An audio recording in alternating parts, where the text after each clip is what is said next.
नमस्कार दोस्तों, स्वागत है आप सभी का एक बार फिर बिंदास खबरें में। जी हां, आपको बता दें कि देश और दुनिया से जुड़ी बेहद बड़ी और अहम खबरें निकल कर आ रही हैं। जानेंगे एक एक करके विस्तार से, लेकिन इससे पहले अगर आप भी चाइनीज सामान का बहिष्कार करते हैं तो इस वीडियो को लाइक कीजिए और देखते रहिए। दोस्तों बढ़ते हैं आज की पहली और बड़ी खबर की तरफ। आज की पहली और बड़ी खबर जो निकल कर आ रही है, सैटेलाइट तस्वीरों में दिखा LAC पर फिंगर 4 से पीछे जा रही है चीनी सेना। दोस्तों आपको बता दें कि लद्दाख में पेंगोंग झील के किनारे फिंगर 4 और फिंगर 8 के बीच विवादित क्षेत्र में चीनी सेना की घुसपैठ बीते कुछ हफ्तों से भारत और चीन के बीच गतिरोध का केंद्र बिंदु रहा है। भारत के सुरक्षा सलाहकार अजीत डोभाल और चीनी विदेश मंत्री की बातचीत के बाद तनाव घटने पर सहमति बनी। इसके बाद वास्तविक नियंत्रण रेखा यानी कि LAC पर भी अब नरमी दिख रही है। दोस्तों आपको बता दें कि सैटेलाइट तस्वीरों से पता चलता है कि पीपल्स लिबरेशन आर्मी यानी कि PLA ने फिंगर 4 एरिया से आंशिक वापसी शुरू कर दी है। उपग्रह स्काई सेट द्वारा शुक्रवार को ली गई तस्वीरों से पुष्टि होती है कि पेंगोंग त्सो के आसपास के क्षेत्रों से चीनी सेना पीछे हट रही है। वहीं फिंगर 4 की शीर्ष रिंग लाइन पर कब्जा करने वाले चीन के छोटे छोटे शिविरों की संख्या भी कम हो गई है। इन तस्वीरों में ऐसी संरचनाओं की एक महत्वपूर्ण संख्या अभी भी दिखाई दे रही है। फिंगर 4 और फिंगर 5 क्षेत्रों के बीच PLA शिविरों में कोई महत्वपूर्ण परिवर्तन नहीं देखा गया है, जबकि कुछ चीनी टेंटों से तिरपाल हटा दिए गए हैं। उनकी स्थिति समान है। दोस्तों आपको बता दें कि लंबे गतिरोध के बाद भारतीय और चीनी सैनिकों के बीच सहमति की प्रक्रिया पूरी होने के बाद ये कदम उठाए गए हैं। दोस्तों आगे बढ़ने से पहले वीडियो को लाइक और शेयर जरूर कर दें। अगर अभी तक आपने चैनल को सब्सक्राइब नहीं किया है तो सब्सक्राइब करें, बेल के आइकन को दबाएं, ऑल नोटिफिकेशन को जरूर ऑन करें। और इसी के साथ बढ़ते हैं अगली बड़ी खबर की तरफ। अगली बड़ी खबर जो निकल कर आ रही है कि यूपी बिहार समेत देश के कई राज्यों में लॉकडाउन पुणे में 13 जुलाई से होगा लागू। दोस्तों आपको बता दें कि महामारी के बढ़ते मामलों के बीच उत्तर प्रदेश, बिहार, पश्चिम बंगाल और केरल समेत कई राज्यों में लॉकडाउन लगाया गया है। वहीं मुंबई के ठाणे में 19 जुलाई तक लॉकडाउन बढ़ा दिया गया है। इसके अलावा पुणे में 13 जुलाई से 10 दिनों के लिए लॉकडाउन लगाया गया है। आपको बता दें कि महामारी की बढ़ती संख्या के मद्देनजर उत्तर प्रदेश में 50 घंटे से अधिक समय तक सख्त लॉकडाउन लागू होने के बाद राज्य के अधिकांश शहरों में सड़क शनिवार सुबह से ही वीरान दिखाई दिए। दोस्तों आपको बता दें कि यूपी में 10 जुलाई को रात 10 बजे शुरू हुआ लॉकडाउन 13 जुलाई सुबह 5 बजे तक जारी रहेगा। आपको बता दें कि पुलिस ने कई शहरों में भारी बैरिकेडिंग की है। इस दौरान ज्यादातर दुकानें बंद है। केवल दूध, फल और सब्जियां जैसे अन्य आवश्यक चीजें बेचने वाली दुकानें ही खुली है। ज्यादातर लोग घर के अंदर रहे। कई जगहों पर पुलिस ने घरों के बाहर निकलने वाले लोगों के पहचान पत्र चेक किया। बिना किसी कारण घूमते हुए पाए जाने वाले लोगों को वापस भेज दिया गया। आपको बता दें कि बिहार में भी महामारी का प्रकोप बढ़ने के कारण लॉकडाउन लगाया गया है। इसके मद्देनजर 11 जिलों में फिर से लॉकडाउन लगा दिया गया है। यहाँ कई जिलों में अलग अलग अवधि तक के लिए लॉकडाउन लगाया गया है। राजधानी पटना के साथ ही कैमूर, बक्सर, नवादा, सुपौल, मधेपुरा, खगड़िया, मुंगेर, किशनगंज, मुजफ्फरपुर, पश्चिमी चंपारण, पूर्वी चंपारण, मधुबनी, नालंदा, भागलपुर, बेगूसराय, मधेपुरा में लॉकडाउन लगा दिया गया है। आपको बता दें कि पटना में 10 जुलाई से 16 जुलाई तक के लिए लॉकडाउन लगाया गया है। दोस्तों आपको बता दें कि केरल के तिरुवनंतपुरम में शुक्रवार को एक सप्ताह के लिए लॉकडाउन को बढ़ा दिया गया। मुख्यमंत्री P. विजयन ने इसकी घोषणा की। साथ ही कहा कि कंटेनमेंट जोन में ट्रिपल लॉकडाउन लागू होगा। इसी के मद्देनजर आज शहर में सड़कों पर निकले लोगों की पुलिस कर्मियों ने ID कार्ड भी चेक किया। इसी के साथ दोस्तों आपको बता दें कि पश्चिम बंगाल में गुरुवार शाम 5 बजे से एक सप्ताह के लिए लॉकडाउन लागू है। राज्य के 23 जिलों में 20 में कंटेनमेंट जोन है। निजी और सार्वजनिक वाहनों पर रोक लगा दी गई है, जबकि सभी आवश्यक सामान बेचने वाली दुकानों को छोड़कर अन्य सभी बंद हैं। दोस्तों आपको बता दें कि महामारी के प्रसार को रोकने के लिए पुणे, पिंपरी, चिंचवाड़ और जिले के कुछ अन्य हिस्सों में भी 13 जुलाई से 10 दिनों के लिए लॉकडाउन लगाया गया है। लॉकडाउन 13 जुलाई की मध्य रात्रि से लागू होगा और 23 जुलाई को समाप्त होगा। दोस्तों जिस तरीके से महामारी बड़ी तेजी से इस समय बढ़ रही है, क्या इस समय लॉकडाउन दोबारा लगना चाहिए? आप अपनी राय कमेंट करके जरूर बताएं। और इसी के साथ दोस्तों बढ़ते अगली बड़ी खबर की तरफ। अगली बड़ी खबर जो निकल कर आ रही है कि दिल्ली के CM केजरीवाल ने PM मोदी से की अपील, केंद्रीय विश्वविद्यालयों की परीक्षाएं हो रद्द। दोस्तों आपको बता दें कि दिल्ली के मुख्यमंत्री अरविंद केजरीवाल ने PM नरेंद्र मोदी को एक पत्र लिखकर केंद्रीय विश्वविद्यालयों की परीक्षाएं रद्द करने की मांग की है। यूनिवर्सिटी ने PM से अपील की है कि DU समेत सभी केंद्रीय विश्वविद्यालयों की परीक्षाएं कैंसिल कर दी जाएं। दोस्तों आपको बता दें कि केजरीवाल ने मोदी को लिखे पत्र में कहा कि मैं केंद्र सरकार और विश्वविद्यालय अनुदान आयोग से छात्रों के बड़े हित में उनके दिशा निर्देशों को बदलने और उनकी अंतिम सेमेस्टर परीक्षाओं को रद्द करने का अनुरोध करता हूं। मुख्यमंत्री ने अपने पत्र में लिखा है कि UGC ने विश्वविद्यालय और कॉलेजों को निर्देश दिए हैं कि आखिरी सेमेस्टर के छात्र छात्राओं की लिखित ऑनलाइन या ऑफलाइन परीक्षाएं करवाई जाए। इन निर्देशों के कारण देश के लाखों छात्र छात्राओं और पेरेंट्स में गुस्सा है। इन सबका मानना ये है कि फैसला गलत है। सीएम ने अपने पत्र में आगे कहा कि हमारे युवाओं के लिए मैं पीएम से व्यक्तिगत रूप से डीयू और अन्य केंद्र सरकार के विश्वविद्यालयों में फाइनल ईयर की परीक्षा को रद्द करने और भविष्य को बचाने का आग्रह करता हूं। दोस्तों, हम आपसे जानना चाहेंगे कि आप क्या चाहते हैं, क्या विश्वविद्यालय के एग्जाम्स होने चाहिए या नहीं होने चाहिए? आप अपनी राय कमेंट करके जरूर बताएं। और इसी के साथ दोस्तों बढ़ते हैं अगली बड़ी खबर की तरफ। अगली बड़ी खबर जो निकल कर आ रही है कि कांग्रेस सांसदों की बैठक में फिर उठी राहुल गांधी को पार्टी अध्यक्ष बनाने की मांग। दोस्तों, आपको बता दें कि कांग्रेस में एक बार फिर से पार्टी की कमान राहुल गांधी को देने की मांग की गई है। शनिवार सुबह कांग्रेस की अंतरिम अध्यक्ष सोनिया गांधी पार्टी सांसदों के साथ महामारी और देश की वर्तमान राजनीतिक परिस्थितियों पर चर्चा कर रही थी। इसी दौरान कई सांसदों ने यह मांग की कि राहुल गांधी को फिर से पार्टी की कमान संभालनी चाहिए। यह बैठक वर्चुअल बैठक थी। दोस्तों, आपको बता दें कि इस बैठक में के सुरेश, एंटो एंटनी, मणिकम टैगोर, अब्दुल खालिक और गौरव गोगोई, इनके अलावा कुछ अन्य सांसद भी राहुल गांधी से आग्रह कर रहे थे कि वह फिर से पार्टी की कमान संभाले। पिछले कुछ दिनों से पार्टी के अंदर राहुल गांधी को कमान संभालने की बार बार मांग उठ रही है। राजस्थान के मुख्यमंत्री अशोक गहलोत ने भी हाल ही में कांग्रेस कार्य समिति की बैठक के दौरान इस मांग को उठाया था, जिसके बाद अन्य कई नेताओं ने भी इस मांग का समर्थन किया था। कांग्रेस के वरिष्ठ नेता दिग्विजय सिंह ने भी कहा था कि अब राहुल गांधी को फिर से कांग्रेस का नेतृत्व संभालना चाहिए। दोस्तों, जिस तरीके से बाकी नेताओं ने राहुल गांधी के अध्यक्ष बनने की मांग उठाई है, क्या आपको लगता है कि राहुल गांधी को कांग्रेस की कमान संभालनी चाहिए? आप अपनी राय कमेंट करके जरूर बताएं। और दोस्तों, इसी के साथ बढ़ते हैं अगली बड़ी खबर की तरफ। अगली बड़ी खबर जो निकल कर आ रही है, कानपुर कांड की जाँच के लिए SIT गठित, 31 जुलाई तक सौंपनी होगी रिपोर्ट। दोस्तों, आपको बता दें कि कानपुर घटना की जाँच के लिए अब SIT का गठन किया गया है। कानपुर में 8 पुलिस कर्मियों की गैंगस्टर विकास दुबे और उसके साथियों द्वारा घटना की गई थी। इस मामले की जांच के लिए अपर मुख्य सचिव संजय भूस रेड्डी की अध्यक्षता में SIT का गठन किया गया है। SIT को इस महीने के अंत तक जांच पूरी करके रिपोर्ट शासन को सौंपनी है। दोस्तों, आपको बता दें कि SIT के जरिए विकास दुबे और पुलिस के रिश्तों के साथ उस पर अब तक एक्शन न होने के कारणों का भी पता लगाया जाएगा। इसके अलावा विकास दुबे के 1 साल के कॉल रिकॉर्ड की भी जांच होगी। SIT के जरिए जांच की जाएगी कि विकास दुबे के खिलाफ अब तक जितने भी मामले थे उन पर कितनी प्रभावी कार्रवाई की गई। आपको बता दें कि विकास दुबे और उसके साथियों के संपर्क में आए सभी पुलिसकर्मियों के खिलाफ सबूत मिलने के बाद कड़ी कार्रवाई के निर्देश भी दिए गए हैं। और इसी के साथ दोस्तों बढ़ते हैं अगली बड़ी खबर की तरफ। अगली बड़ी खबर जो निकल कर आ रही है कि पप्पू यादव बोले विकास दुबे भाजपा के कई मंत्रियों की पोल खोलने वाला था, जिससे कि योगी सरकार गिर भी सकती थी। दोस्तों, आपको बता दें कि उत्तर प्रदेश के मुख्यमंत्री योगी आदित्यनाथ पर जातिवाद का आरोप लगाते हुए जन अधिकार पार्टी के राष्ट्रीय अध्यक्ष पप्पू यादव ने कहा कि मुख्यमंत्री बनने के बाद से ही योगी ने अपने राजनीतिक प्रतिद्वंदियों के खिलाफ गैर कानूनी कार्रवाई शुरू कर दी।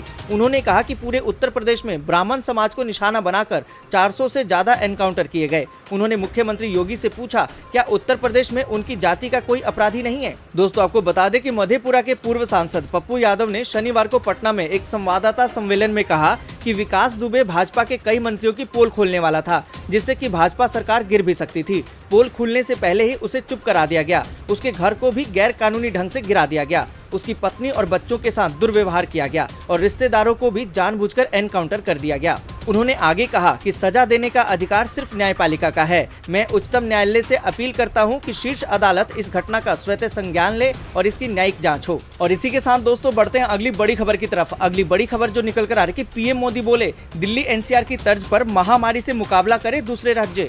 दोस्तों, आपको बता दें कि प्रधानमंत्री नरेंद्र मोदी ने देश में महामारी को लेकर हालात की समीक्षा की। PM मोदी ने दिल्ली में महामारी से निपटने में केंद्र, राज्य और स्थानीय अधिकारियों के ठोस प्रयासों की सराहना की। उन्होंने कहा कि दूसरे राज्यों को भी दिल्ली NCR की तर्ज पर महामारी के खिलाफ कदम उठाना चाहिए। दोस्तों, आपको बता दें कि प्रधानमंत्री ने देश के विभिन्न हिस्सों में महामारी को लेकर स्थिति और इस महामारी से निपटने की विभिन्न राज्यों की तैयारियों का जायजा लिया। प्रधानमंत्री ने निर्देश दिया कि हमें सार्वजनिक स्थानों पर व्यक्तिगत स्वच्छता और सोशल डिस्टेंसिंग का पालन करने की आवश्यकता है।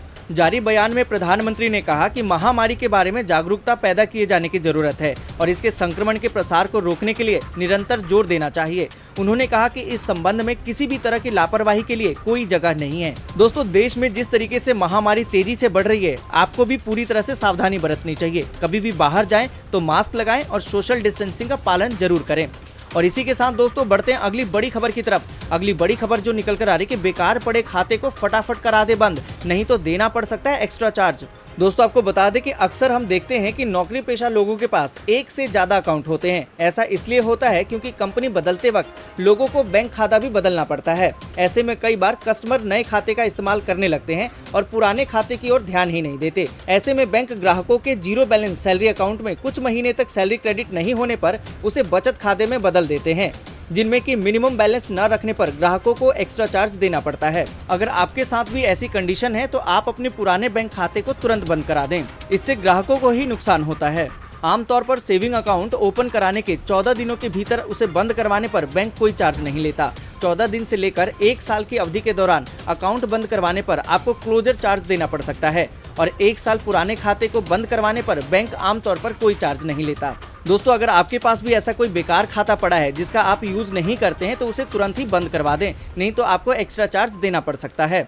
और इसी के साथ बढ़ते हैं अगली बड़ी खबर की तरफ। अगली बड़ी खबर जो निकल कर आ रही है कि राजस्थान में फिर सियासी ड्रामा, बीजेपी के बहाने गहलोत और पायलट आए आमने सामने। दोस्तों आपको बता दें कि राजस्थान में सियासी ड्रामा फिर से शुरू हो गया है। सूबे के मुख्यमंत्री अशोक गहलोत और पुलिस ने आरोप लगाया है कि राज्य में सरकार गिराने की साजिश चल रही है। अशोक गहलोत ने आरोप जड़ा कि बीजेपी उनकी सरकार को गिराने की साजिश कर रही है। उन्होंने कहा कि दिल्ली में बैठे बीजेपी के केंद्रीय नेता महामारी संकट काल में भी साजिश रच रहे हैं।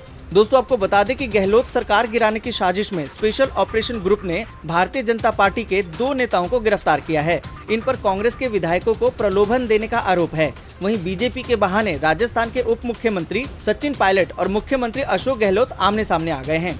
और इसी के साथ दोस्तों बढ़ते हैं अगली बड़ी खबर की तरफ। अगली बड़ी खबर जो निकल कर आ रही है कि पोस्ट ऑफिस की ये स्कीम आपको बनाएगी लखपति। सिर्फ एक बार लगाएं पैसा, मिलेंगे कई फायदे। दोस्तों आपको बता दें कि पोस्ट ऑफिस अपने ग्राहकों के लिए कई तरह की स्मॉल सेविंग्स सुविधा देता है। इस सुविधा में ग्राहकों के लिए कई स्कीम निकाली गई हैं। नेशनल सेविंग सर्टिफिकेट भी इसी में से एक है। इस स्कीम की खास बात यह है कि आपको सिर्फ एक बार पैसा लगाना होता है। इसमें हर महीने या हर साल पैसा लगाने का झंझट नहीं है। अगर आप आने वाले 5 साल तक बचत करने का प्लान बना रहे हैं तो आप NSE में पैसा लगा सकते हैं। नेशनल सेविंग सर्टिफिकेट पर ब्याज दर 6.8% होती है। वहीं SBI अपने ग्राहकों को 5 साल की जमा पर 5.75% दर से ब्याज देता है, जो कि पोस्ट ऑफिस की तुलना में काफी कम है।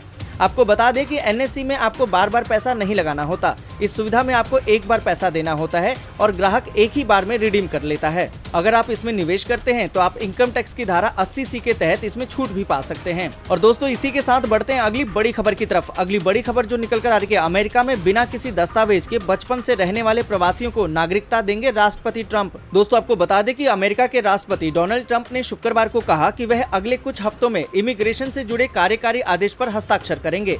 इससे बचपन में अपने माता पिता के साथ बिना किसी दस्तावेज के अमेरिका में आने वाले युवाओं को नागरिकता मिलने का रास्ता साफ हो जाएगा। हालांकि ट्रंप के इस बयान के तुरंत बाद व्हाइट हाउस ने कहा कि राष्ट्रपति गुणवत्ता आधारित इमिग्रेशन प्रणाली स्थापित करने पर काम कर रहे हैं। दोस्तों आपको बता दें कि व्हाइट हाउस की ओर से जारी बयान में कहा गया कि नए बिल का मतलब यह नहीं है कि अवैध रूप से आने वालों को माफी दे रहे हैं। ट्रंप काफी समय से कहते रहे हैं कि वे DACA का समाधान चाहते हैं। इसमें सीमा की सुरक्षा और गुणवत्ता के आधार पर DACA के योग्य लोगों को नागरिकता देने जैसे सुधार शामिल करना चाहते हैं। और इसी के साथ दोस्तों बढ़ते हैं अगली बड़ी खबर की तरफ। अगली बड़ी खबर जो निकल कर आ रही है, अवैसी बोले मैंने अपना महामारी टेस्ट कराया, संकोच ना करें, आप भी करा लीजिए। दोस्तों आपको बता दें कि AIMIM के राष्ट्रीय अध्यक्ष अवैसी ने अपना महामारी टेस्ट कराया, जिसमें कि रिजल्ट नेगेटिव आया है। टेस्ट कराने के बाद उन्होंने लोगों से महामारी टेस्ट के लिए प्रेरित किया और कहा कि इसमें किसी भी तरह का संकोच करने की जरूरत नहीं है, बल्कि सबको अपनी जाँच करानी चाहिए। दोस्तों आपको बता दें कि अवैसी ने ट्वीट किया कि मैंने आज महामारी जाँच के लिए एंटीजन और RT-PCR टेस्ट कराया है। मेरे एंटीजन टेस्ट का रिजल्ट नेगेटिव आया। दक्षिणी हैदराबाद में 30 ऐसे सेंटर हैं जहां एंटीजन टेस्ट होता है। मैं आप सभी को प्रोत्साहित करता हूं कि संकोच ना करें और टेस्ट कराएं। और इसी के साथ दोस्तों बढ़ते हैं अगली बड़ी खबर की तरफ। अगली बड़ी खबर जो निकल कर आ रही है, LPG सिलेंडर से दुर्घटना होने पर मिलता है 6 लाख रुपए का मुफ्त बीमा। जानिए क्लेम की प्रक्रिया। दोस्तों आपको बता दें कि कई बार लोगों को कुछ योजनाओं और सुविधाओं का लाभ केवल इसलिए नहीं मिल पाता क्योंकि उन्हें इसकी जानकारी नहीं होती। अगर आप LPG गैस सिलेंडर का इस्तेमाल करते हैं तो ये खबर आपके लिए लाभदायक साबित होगी। आज के समय में भारत में अधिकतर घरों में रसोई गैस पर खाना बनता है, लेकिन अभी भी बहुत से लोगों को LPG सिलेंडर से जुड़ी योजनाओं के बारे में पता ही नहीं है। इन्हीं में से एक है सिलेंडर पर मिलने वाला इंश्योरेंस कवर। आपको गैस सिलेंडर पर मिलने वाले इंश्योरेंस के बारे में पता होना चाहिए, क्योंकि इससे आपको लाखों रुपए तक का लाभ हो सकता है। यह बीमा कवर कनेक्शन लगने के पहले दिन से ही शुरू हो जाता है। दोस्तों आपको बता दें कि तेल कंपनियां अपनी तरफ से 6 लाख रुपए तक का कवर देती है। यदि आपके घर में गैस हादसा हो जाता है तो आपको अपने एलपीजी वितरक को इसकी जानकारी देनी होगी। फिर वह इस संबंध में बीमा कंपनी को जानकारी देगा और आगे की प्रक्रिया को पूरा करवाएगा। दोस्तों आपको बता दें कि किसी कारणवश एलपीजी सिलेंडर द्वारा घटना हो जाती है और कोई व्यक्ति दम तोड़ देता है तो गैस कंपनी प्रति व्यक्ति 6 लाख रुपए का मुआवजा देती है। वहीं यदि कोई व्यक्ति गैस सिलेंडर की घटना से घायल हो जाता है तो उसके इलाज के लिए अधिकतम 2 लाख रुपए मिलते हैं। इसके साथ ही यदि किसी संपत्ति का नुकसान होता है तो उसके लिए 2 लाख रुपए मिलते हैं।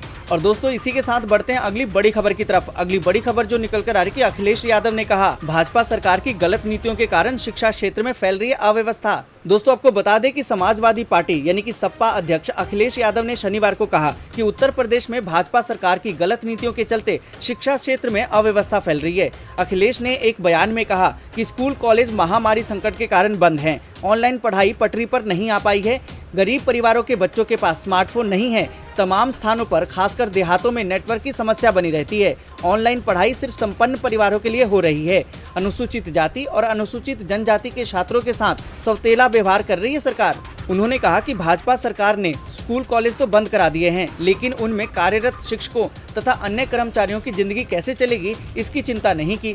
विद्यालय प्रबंधन पर विद्यालय बंदी के समय की फीस न लेने का दबाव बना। ऐसी स्थिति में जो अभिभावक फीस देने में सक्षम थे वे भी फीस नहीं जमा करा रहे। नतीजन 10 लाख से ज्यादा निजी कॉलेजों के शिक्षक वेतन के अभाव में भुखमरी के कगार पर पहुंच गए हैं। और दोस्तों इसी के साथ बढ़ते हैं अगली बड़ी खबर की तरफ। अगली बड़ी खबर जो निकल कर आ रही है, मध्य प्रदेश के शिवराज चौहान सरकार में आज होगा विभागों का बंटवारा। दोस्तों आपको बता दें कि मध्य प्रदेश सरकार में कैबिनेट विस्तार के 9 दिन बाद अब विभागों का बंटवारा किया जाएगा। मध्य प्रदेश सरकार के 28 मंत्रियों को 12 जुलाई को मंत्रालय सौंपा जाएगा। भाजपा में आपसी कलह के चलते मंत्रालय के बंटवारों में देरी हो गई।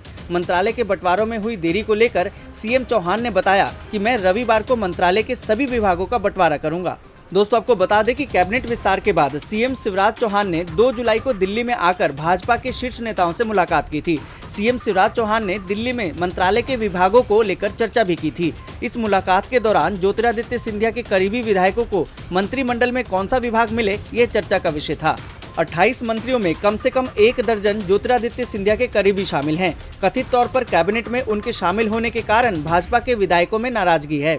और इसी के साथ दोस्तों बढ़ते हैं अगली बड़ी खबर की तरफ। अगली बड़ी खबर जो निकल कर आ रही है, दिग्विजय सिंह बोले मोदी के खिलाफ बोलने वाले राहुल का समर्थन नहीं कर सकते तो कांग्रेस छोड़ें। दोस्तों आपको बता दें कि कांग्रेस के वरिष्ठ नेता दिग्विजय सिंह ने केंद्र में मोदी सरकार और यूपी में योगी सरकार के खिलाफ आक्रामक तरीके से आवाज उठाने को लेकर राहुल और प्रियंका गांधी का पुरजोर समर्थन किया है। उन्होंने कहा कि राष्ट्रीय हितों से जुड़े और यूपी के मसलों को जिस तरीके से और जिस आक्रामक तरीके से राहुल और प्रियंका गांधी उठा रहे हैं उसका वो पूरी तरह से समर्थन करते हैं। दिग्विजय सिंह ने ये भी कहा कि अगर कुछ नेता इसकी सराहना नहीं कर सकते तो वे अभी तक कांग्रेस में क्यों बने हुए हैं। दोस्तों आपको बता दें कि दिग्विजय सिंह ने एक लेख शेयर करते हुए सिलसिलेवार ट्वीट किया। उन्होंने कहा कि मैं व्यक्तिगत रूप से राहुल और प्रियंका गांधी के उस आक्रामक रुख का समर्थन करता हूं जिसमें वे राष्ट्रीय और यूपी के हित के मुद्दों को उठा रहे हैं। अगर कांग्रेस में कुछ नेता इसकी सराहना नहीं कर सकते तो वे कांग्रेस में क्यों हैं। और दोस्तों इसी के साथ बढ़ते हैं अगली बड़ी खबर की तरफ। अगली बड़ी खबर जो निकल कर आ रही है, पिछले चुनाव की छाया से नहीं निकल पा रहे गठबंधन दल, सबको चाहिए अधिक सीटें। दोस्तों आपको बता दें कि बिहार विधानसभा चुनाव के लिए कम से कम एक बात तो तय है कि संभावना वाले किसी भी दल में अकेले चुनाव लड़ने की हिम्मत किसी में नहीं है। सबको सहारे की जरूरत है, लेकिन कुछ दलों को छोड़ दें तो बाकी में दोस्ती के बारे में ढंग से बातचीत नहीं हो रही। इसमें सबसे बड़ी बाधा 2015 का विधानसभा चुनाव है। उसमें सीटों का जिस ढंग से बंटवारा हुआ था, अधिक संख्या वाले दल वही तरीका इस चुनाव में भी आजमाना चाहते हैं। किसी दल को उस चुनाव की तुलना में कम सीट नहीं चाहिए। पेच इसी मुद्दे पर फंस जाता है। दोस्तों आपको बता दें कि कांग्रेस 2015 की तुलना में अधिक सीटों पर लड़ना चाहती है। पार्टी की अंदरूनी बैठक में तय किया गया था कि सभी लोकसभा सीटों की 2-2 विधानसभा सीटों पर लड़ा जाए। यह हिसाब 80 सीटों का है। 2015 में 41 में से 27 सीटों पर जीत हुई थी।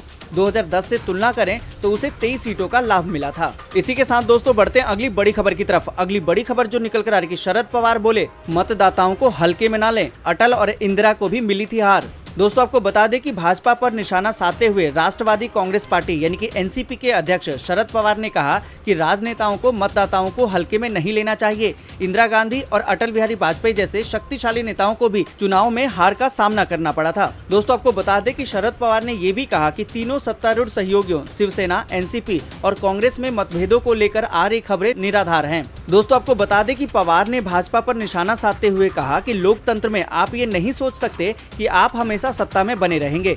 मतदाता इस बात को बर्दाश्त नहीं करेंगे कि उन्हें महत्व नहीं दिया जा रहा। इंदिरा गांधी और अटल बिहारी वाजपेयी जैसे बड़े जनाधार वाले शक्तिशाली नेता को भी हार का सामना करना पड़ा था। इसका अर्थ ये है कि लोकतांत्रिक अधिकारों के संदर्भ में आम आदमी राजनेताओं की तुलना में ज्यादा समझदार है। अगर हम राजनेता सीमा पार करते हैं तो वे हमें सबक सिखाते हैं। और इसी के साथ दोस्तों बढ़ते हैं अगली बड़ी खबर की तरफ। अगली बड़ी खबर जो निकल कर आ रही है, हार्दिक पटेल को गुजरात प्रदेश कांग्रेस समिति का कार्यकारी अध्यक्ष नियुक्त किया गया। दोस्तों आपको बता दें कि कांग्रेस ने पाटीदार युवा नेता हार्दिक पटेल को नई जिम्मेदारी सौंपी है। पाटीदार आंदोलन के नेता हार्दिक पटेल को तत्काल प्रभाव से अब गुजरात प्रदेश कांग्रेस कमेटी के कार्यकारी अध्यक्ष नियुक्त कर दिया गया है।